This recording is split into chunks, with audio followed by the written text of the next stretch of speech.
Hello, everyone. Welcome to another episode of the Power Rankings. It is week 9. I'm your commissioner, Nick. We've got 5 weeks up to the regular season. Playoff races are heating up. Let's get right into those rankings. What? Number 12. The process. Ryan's team lost their third straight game of the season and dropped to the basement in the power rankings. Just Stinks Jefferson continued to disappoint when getting the start, and Jonu Whiff had another disappointing game. This team showed yet again they're just straight up bad. Currently on the outside looking in, as ESPN's playoff format will take the best 8 teams to make the playoffs, and you are not one of them. Number 11. What? Bad luck, Jerry. Jerry picked up his second win in 3 games after defeating Beans this week. He comes in at 11 in our rankings as the representative of the NFC East can't be taken that seriously. This was just the first time in a month that Bad Luck Jerry put up 100 points in a game. Naheem, oh hi, there you are, led the way and looked flippin' sweet doing so. Currently tied for the last playoff spot with a few weeks left. Let's see if Jerry can keep it going. Number 10. What? The implication. Hello, darkness, my old friend. My very own implication lost for the 4th time in 5 weeks. I'm ready to just say it. My team stinks. Carson Stench was a turnover machine, and Le'Veon Smell didn't perform as well as I expected against his former team. Hopefully, McCaffrey is back this week, and I can be the bad, good team I'm supposed to be. Number 9. What? Team Never Lucky. Dan's team is spinning out of control as they have now lost their 3rd straight game. Rodrigo sunk Dan's battleship by missing 2 extra points.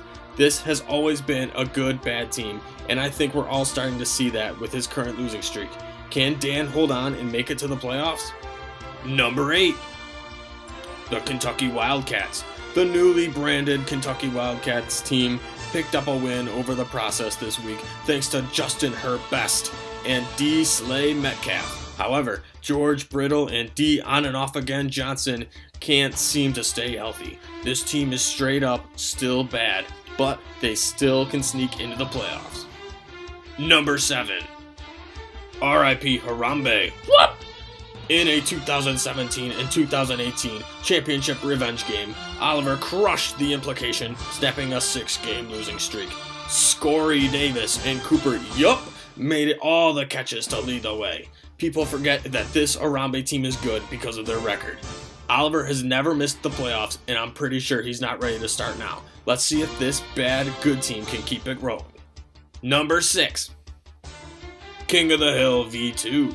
Luke's team finally got a much-deserved win to improve to 2-6 on the year.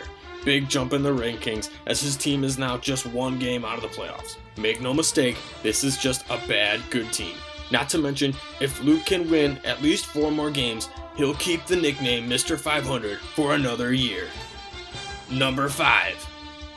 Poppy's prized possession. And we're gonna, whoa, that is a big fire stick.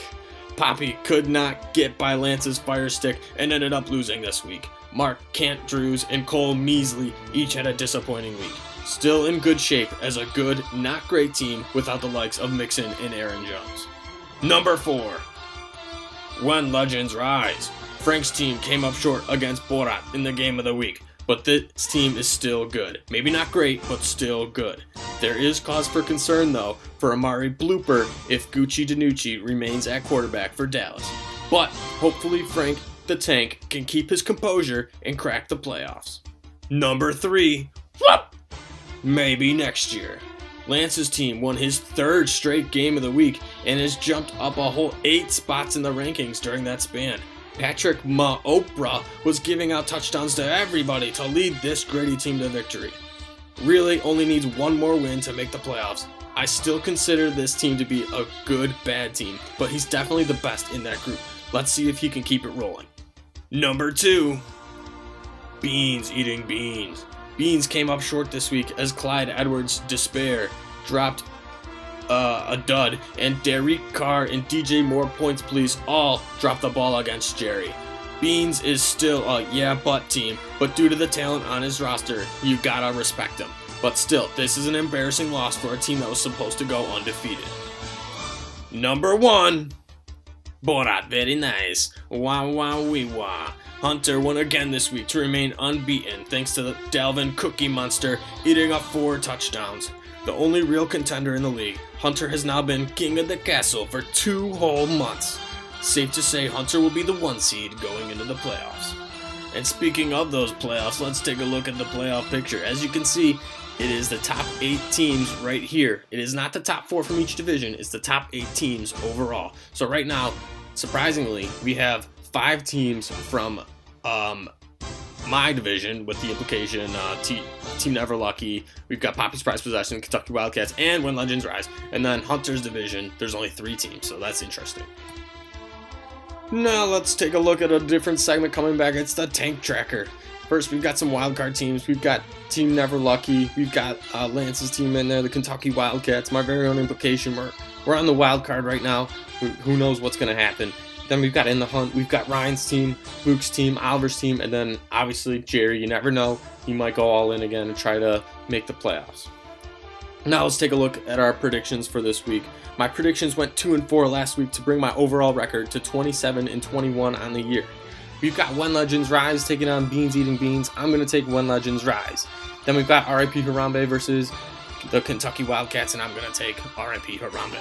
Then we've got The Process taking on Poppy's Prize Possession, and I'm going to take The Process. Bad Luck Jerry versus King of the Hill, and let me tell you, you can never pick Jerry. I'm going to take Luke's team to win his 2nd in a row. And then The Implication versus Borat Very Nice in a big spread. I'm going to take Borat Very Nice to win that one as well. And in the Game of the Week, we got to give a little respect to Lance's team. He's 5-3. He's going to get the Game of the Week against a struggling Dan's team. Dan owns the overall matchup history at 1-0. Only 1 matchup between them. And Lance is at a disadvantage because Fat Randy's on a bye, but I still think that, I think that's going to hurt him. That's what I'm trying to say here. And I think Lance's team comes up short to Dan, who will move to 5-4. And that is our show this week. Thank you so much for watching. I hope you enjoyed. Have a great week, everybody.